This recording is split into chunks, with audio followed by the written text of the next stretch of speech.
Okay, so today, while streaming, someone goes, "Hey Muck, did you see Sirma Gaming's video on the Boon system being a mistake?" And I was like, no, I have not. Send me a link. And they sent me a link to it, and I watched like 5 minutes of this, and I was like, this guy makes some pretty good points. So I was thinking I was gonna watch the video from the beginning again with you guys and talk about it. You know, everyone loves some disgusting React content. However, in this case, I feel like I have something to add to it. So without further ado, let's turn it over to Sirma. Let's see what he says.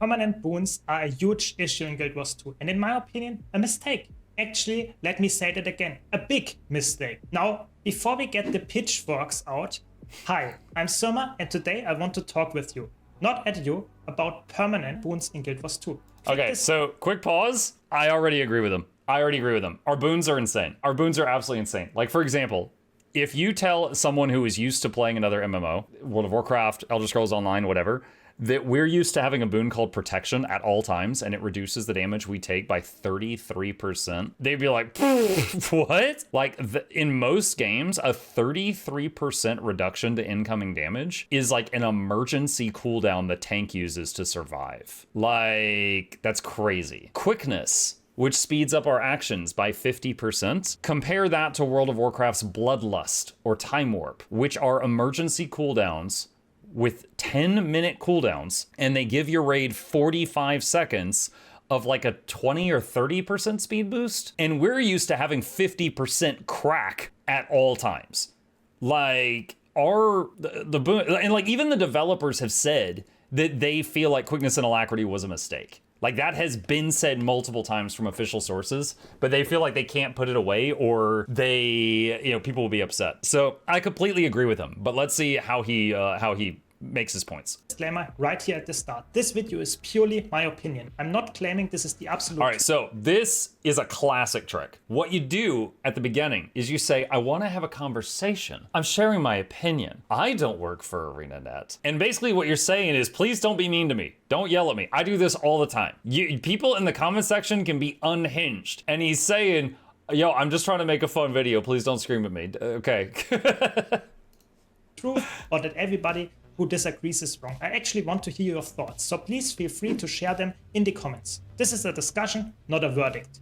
What I will do, though, is explain why I personally think permanent boons, especially things like quickness and alacrity, were a design mistake, even though boons themselves are not all bad. Because, yes, boons do have good... Another thought with a few seconds of additional thought on this is something I've talked about a lot. The boon system, combined with the healing system, is the reason we all have to stack on a pin. It's the reason that your people with longbows and rifles are standing in the same spot as the people with daggers, which is stupid. It's the reason that when I make videos that are aimed at just getting people hooked on this wonderful game, I don't show very organized groups doing content, because honestly, I think it looks stupid. I show a group of newbies fighting the Shatterer, and, you know, the NPC is like, use a glider and drop bombs. And some guy's like, okay. And he doesn't know it's a DPS loss, and he does it, and it looks spectacular. And some other guy's, trying to load a mortar, and it's just chaos, and people are running everywhere. But it looks so much more fun and engaging than 50 people stacked on the dragon's toenail. Sides. So let's start there.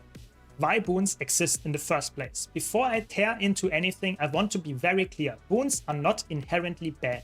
In fact, some of them are really, really well designed, or most of them. The biggest reason for that is simple. Boons are impactful. Yes, very simple. You feel when you have them, and you really feel when you don't.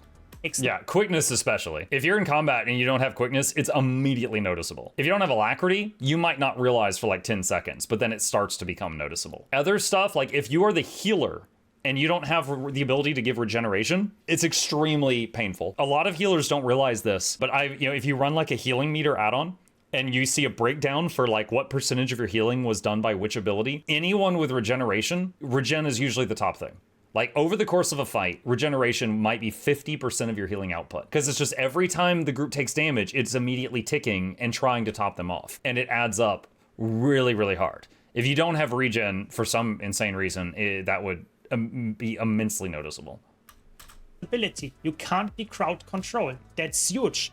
Quickness, your attacks are 50% faster. Alacrity, your cooldowns come back faster. These are not small passive bonuses you barely notice. They fundamentally change how combat feels. They affect your flow, your rhythm, and whether you feel powerful or like a wet noodle flailing around. Not all boons are So some boons fundamentally change combat. Stability and Aegis mean the difference between you getting hit in the face for 1 billion damage or you getting sent flying off into the distance.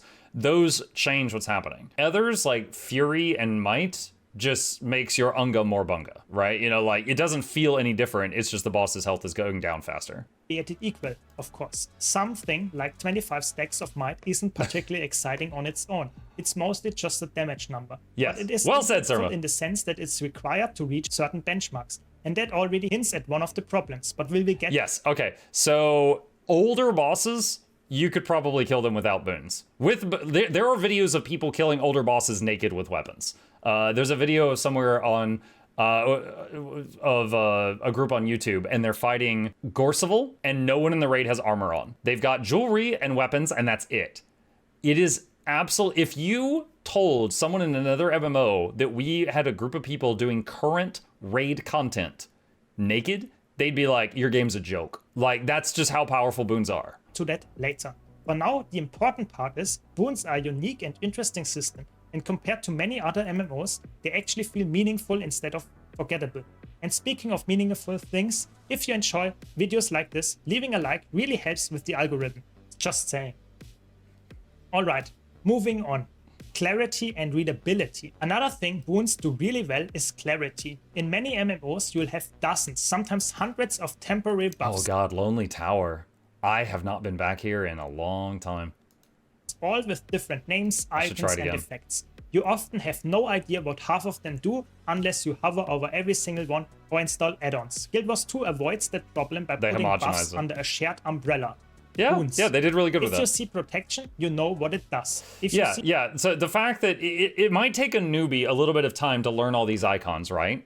But it doesn't matter if you got the protection from an engineer or from a firebrand or from a druid. It doesn't matter who gave you this. You know that icon is protection, and you know you are taking 33% less damage. Like, they did a good job with that. I will say I do love that part of the system. Like, and on the flip side, if you get set on fire by a flamethrower from an engineer, or you get set on fire by an elementalist, you get a debuff called burning. It's very clear. You immediately know what that is at a glance, and you know whether or not you have a tool that can cure that. I do think that their way that they streamlined the icons was fantastic. I think that they did a good job with that. see regeneration, you know what it does. If you see quickness, same deal. Every class can apply these effects in different ways, but the effect itself is standardized, which makes it far easier to understand what's good, what's defensive, what's offensive, especially for new players. If these were all unique buffs instead, you might have 10 different versions of take less damage. Now, the problem, right, there is a problem down here with the buff bar. So if you look here, these are his boons, and he's right. They did a great job streamlining these. Look at the second row. What the is all this, all right? Like, okay, we've got our utility buff, we've got our heal buff, I think a birthday booster or something. I don't remember what that one is. That's a fractal tonic. That's the buff from, I think, Fractal God. Fortified armor, Guildhall buff, 2 more fractal tonics. I don't know. Agony, I think. Maybe some Lonely Tower fractal. It's been too long. And there's a condition down there. Like, I specifically, like when I play Untamed, this is especially, so I have to watch for this sometimes. This thing. And in like a raid, like this is sometimes in the middle of like 30 other things. I have to watch for that. And there's other classes that have to look down there watching for a specific icon as well, right? That's very annoying. Like, I would say the boon bar doesn't have much bloat, but the bar under it sure does. Each with a different name and icon. That would be significantly harder to learn and track. Boons also work better with the UI, and while I absolutely think that the Guild Wars 2 UI is far from perfect, and seriously, it desperately needs more customization, it's still much easier to track 10 to 12 boons than 100 different unique buffs. So yes, boons are Agreed. easier to understand, easier to communicate, and cleaner as a system. And those are real advantages. But those same strengths also lead directly into their biggest problems. The problem begins with stacking and homogenization. Now we get to the part where things start going wrong. Problem number 1, boons encourage stacking. This isn't unique to Guild. So I don't know if he's going to talk about it yet, but this is what I mentioned a minute ago. There are 2 factors that make us stack. One is boons, and the second is healing, all right? The second one is healing. Like, if you are not next to me and you're not getting hit by this green crap around me, you're not getting your boons, you're not getting your healing. Like, we all need to be together. In some classes, that circle is much smaller than others. Like, I do this, and I'm like curing conditions in this area, right? We need to be together. So it's boons and also healing that make us do that. And I agree. I wish we did not have to stack like that. Too. Stacking is something you see in a lot of... I should add something. In World v World, there's a third reason you stack. Damage spread. If you are in World v World, most player abilities hit a max of 5 targets. I said most. Okay? So if you've got enemy rangers and they're casting barrage on you and raining arrows, and you've got 5 people there, all 5 people are getting hit every second. If you've got 50 there, it might hit those 5, then those 5, then those 5, then those 5, then those 5. And it's really easy to heal people because you don't have one guy getting hit 20 times. You've got 20 people getting hit once. So in World v World, having everybody stacked up serves a third purpose. There's boons, there's healings, and there's damage spread, dividing that damage out. But that's really a World v World thing.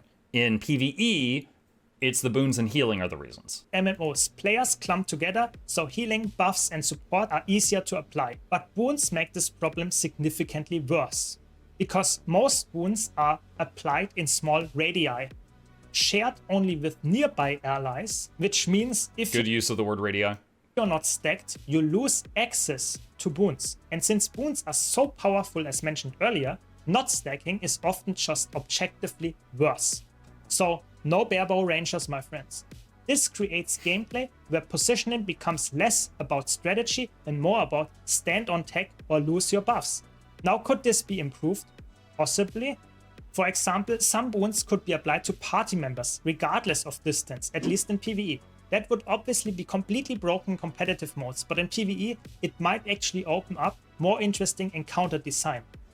Yes. So again though, if they wanted to tackle this issue, and I would love if they did, to be clear, but if they wanted to, they would need, if they want people to not be all stacked on a pin, they have to address the boon system, which could be as simple as whenever you do a boon, it hits your whole party, or it has a much larger range. But they also have to tackle the heal system, right? And that would be trickier. Because for some classes, you might spray immense amounts of healing in a cone. Firebrand, Engineer Medkit, has very big healing in a cone in front of it.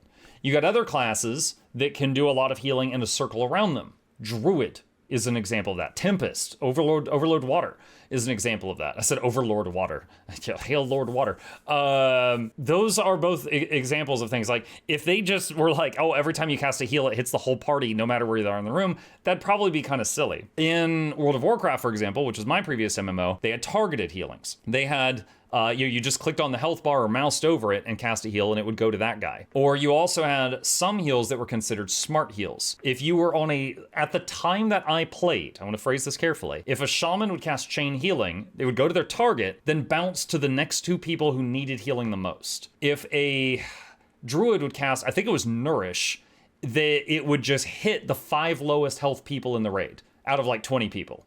So those were not range. Like, we have smart healing in a way where healing will prioritize someone below 100% before it hits someone who's at 100%, but it will not prioritize someone who is the lowest health. If there's someone at 90 and there's someone at 30, it's not gonna, our game does not prioritize the 30. Our game will just hit people who are you if you're hurt. Like, if everyone's in a pile, it hits you if you're hurt, then your subgroup if it's hurt, then your squad if it's hurt, then your group's pets if they're hurt, then your squad's pets if they're hurt, then friendly NPCs and people outside of your squad if they're hurt. So there is a healing queue system. It is decent. You know, it's certainly better than not having one, but it will not prioritize lower health targets over full health target. It will not prioritize low health targets over 99% health targets, for example. So there would be a few things to do there. Getting off topic. I'll let him continue. Mentioning something here. I'm not saying that this is the solution, just that the current system strongly reinforces a problem we already see in other games. Problem number 2. Love that he's showing a standard bone skinner, by the way, and people are going down, stay left and right because they're standing in puddles or they're not dodging the stomp. Strongly reinforces a problem we already see in other games. Problem number 2. Homogenization. This one is huge. I'm sorry, did you see that? Did you see that? The cameraman stepped left and everybody else got hit by the charge. Typical. See in other games. Problem number 2, homogenization. This one is huge. Because boons are shared across all classes, every class ends up providing the same things. Protection, might, quickness, alacrity, fury, stability, you name it. Different classes apply them differently, sure. But at the end of the day, the result is the same set of icons on your buff bar for all your party members. And that hurts class fantasy. This is a role-playing game after all. Classes should feel distinct, not just in how they look, but in what they bring to a group.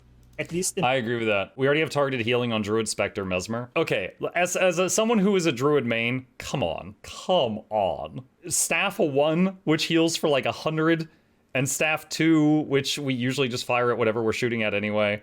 Yeah, targeted healing on Druid is not really used. Mesmer, I don't know much about the Mesmer targeted healing. You talk about like rifle, I assume. And on Spectre, yes. The problem with Spectre is it's better now than it was. But the problem with Spectre is you've got a class that is their first attempt to make healing where you target the ally, but the UI doesn't allow you to do it well. How can I give an example of this? All right. Well, again, I'm pulling from my own experience here. World of Warcraft, if you had your raid UI, you got all your health bars up here, right? Most healers that I knew would use what were called mouse over macros. They wouldn't click target, start healing, click target, start healing, click target, start healing. That was 2 clicks for each target. One to select the target and one to fire off a spell. What they would use were mouse over macros. They would mouse over and click a heal. Mouse over, click a heal. Mouse over, click a heal. Stuff like that. Mouse over macros basically cut the amount of clicks in half. I used them as a tank. If I had a bunch of mobs on me and one started to run off toward a DPS that pulled aggro, I could just mouse over it and hit taunt. I didn't have to select it and hit taunt. I just had to mouse over it, click death grip, get over here, and then it was back on me again, and people loved me for it. Healers would do the same thing. Our game does not currently have that. If they wanted to add more targeting like that, which again is getting off topic, so I'll wrap this up here. I would encourage them to add some form of mouse over macros, because most people I know that have played with them love them. Because again, it literally cuts the number of clicks in half. In my opinion, if every class provides the same buffs and fulfills the same functional roles, the differences start to feel cosmetic. Just different colors, different animations, the same outcome. Boons, I kind of agree with that. This is part of the reason I got so excited when I saw that Heal Luminary had something no one else had, which was quite simply a buff that wasn't a boon, so it couldn't be removed. It was very short range, so you didn't have to be real close, and it reduced the damage you take by 10%. That is insane in this game. You know, you do have, like, there's the barrier healers, right? The Scourge, the Mechanists.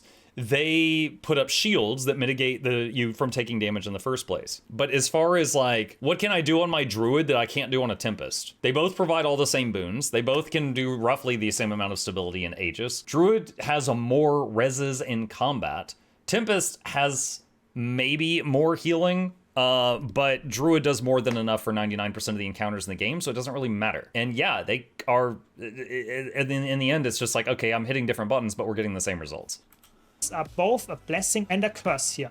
They're easy to learn, but once you understand them, it's always the same effects. And that gets boring, especially for veterans who enjoy build crafting and class identity. I made a whole video about the topic, so be sure to check that out if you want to have more debate about this. Now the biggest issue, permanent boons. Now we get to the core problem. Boons are originally designed as temporary power spikes. You had moments where you felt stronger. A burst window with quickness. A damage spike with 25 might. A defensive window with protection. These buffs came and went. And it's true. When the game first came out, you could not keep boons up 100% of the time. There were some weird exceptions to that. Like, for example, you guys know the Engineer's Healing Turret?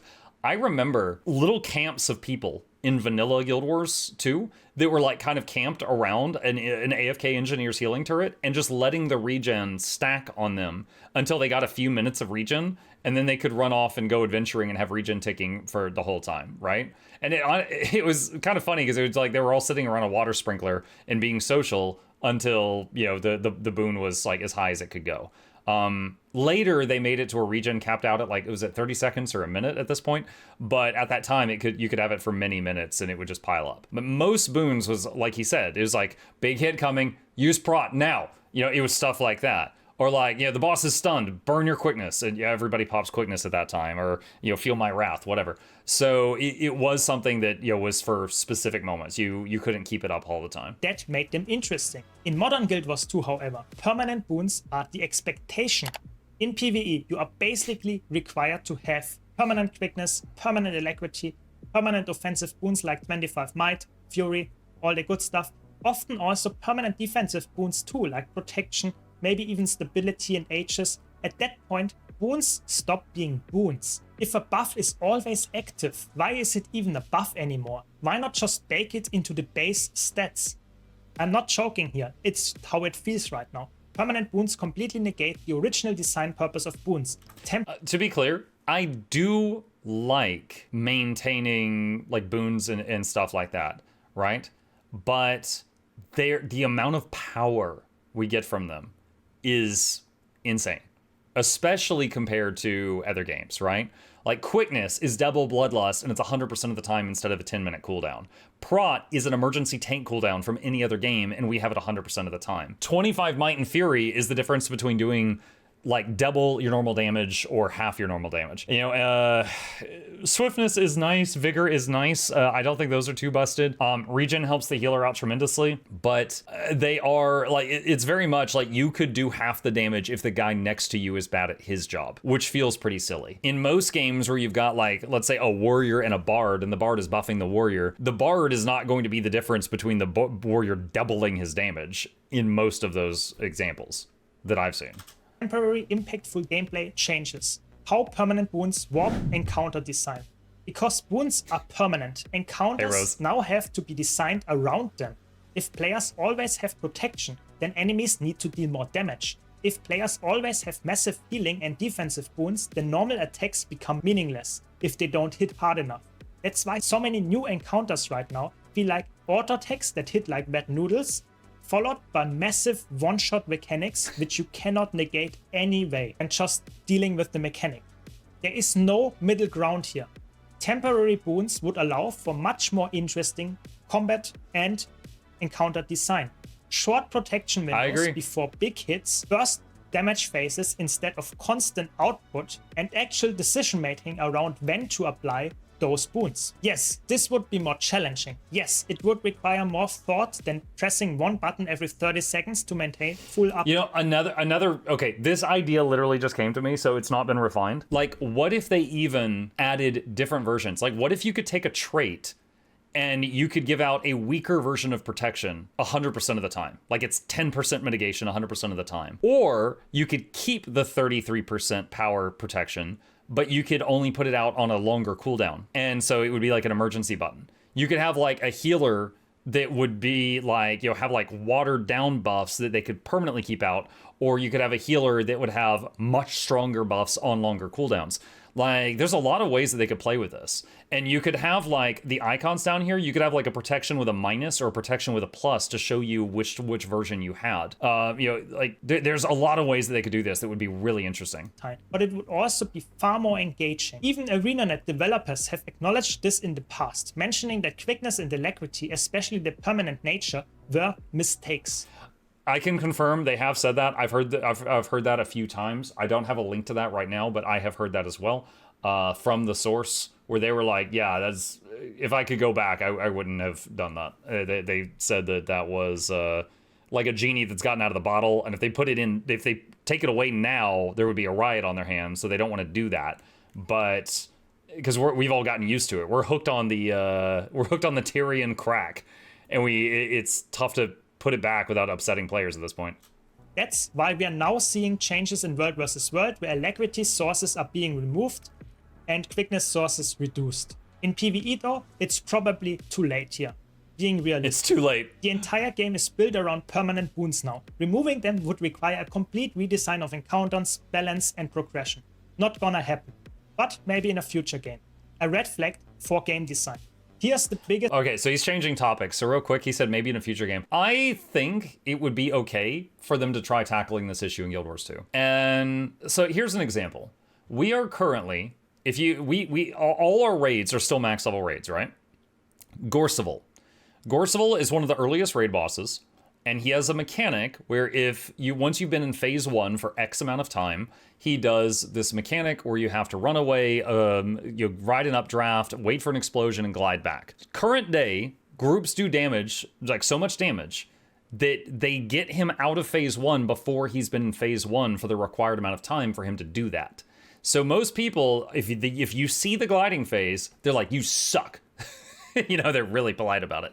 They're like, your damage is terrible. We saw the gliding phase, man. On the flip side, so like if they just really cut back on like the power we're getting from Boons, like the first 4 or 5 raids would just simply go back to a little bit closer to what they were designed for in the first place. And they wouldn't be as like power crept as they are now. On the flip side, you have things like Legendary Challenge Mode Ceres.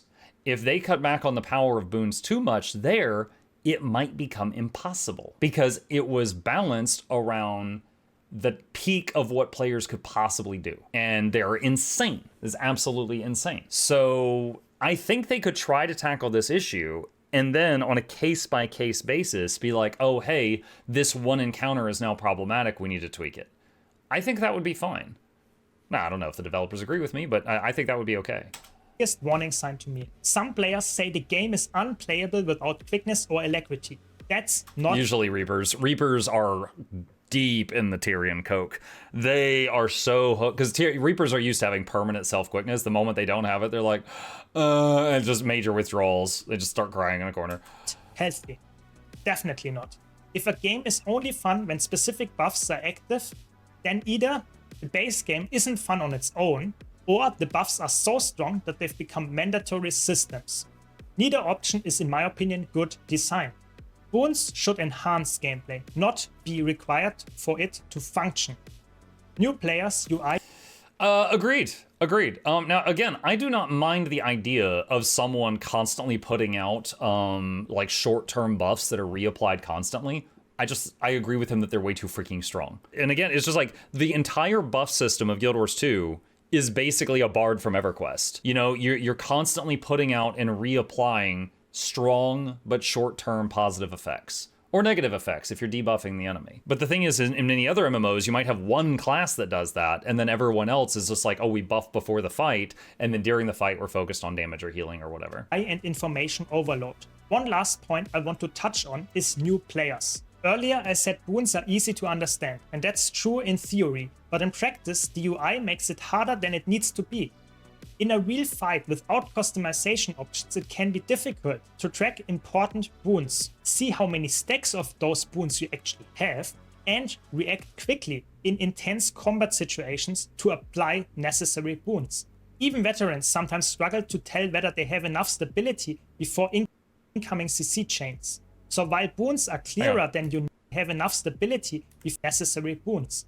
Even veterans sometimes struggle to tell whether they have enough stability before incoming CC chains. So while boons are clearer than unique buffs, the UI still holds them back, especially for newer players. So UI customization would be a huge improvement here. Let's see if that's ever gonna happen. Now to my final thoughts. I've probably missed a few points, both good and bad, but these are, in my opinion, the most important ones. To summarize, boons are impactful and well designed in concept. They improve clarity and accessibility, but permanent boons encourage stacking, homogenization, and stale combat. They warp encounter design and reduce meaningful decision making.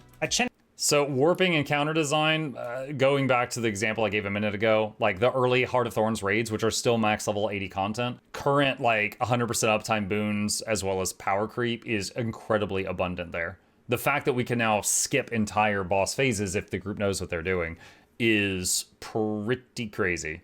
I genuinely believe that permanent boons, especially quickness and alacrity, were a mistake. Let me know what you think about this. Do you agree?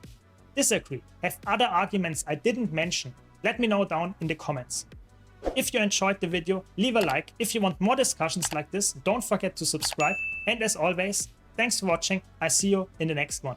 That's pretty good. That's pretty good. I'm glad someone showed me this video. Yeah, I agree with him. I agree with him. I've done a few videos where I talked about like different stuff with the boon system. Like, you know, for example, like, you know, we could change it to where, we buff before the fight and we're not constantly trying to refresh our buffs during it.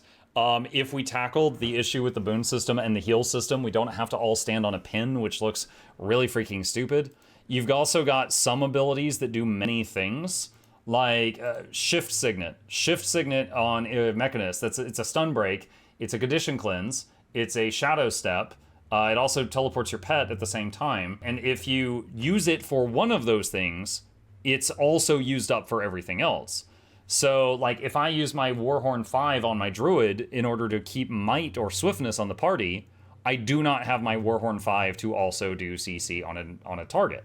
So there's, you know, many buttons that do two things, but one of those things is boons, so you just have to smash that button every time it lights up for the boon, so you're never saving it for the other thing, and it's kind of annoying. But yeah, there's a lot to unpack there. And again, we love this game, and because we love this game, we're critical of it, and we want to point out things that we think could be a little bit better. But the boon system, I think, has definitely gotten a little bit out of control.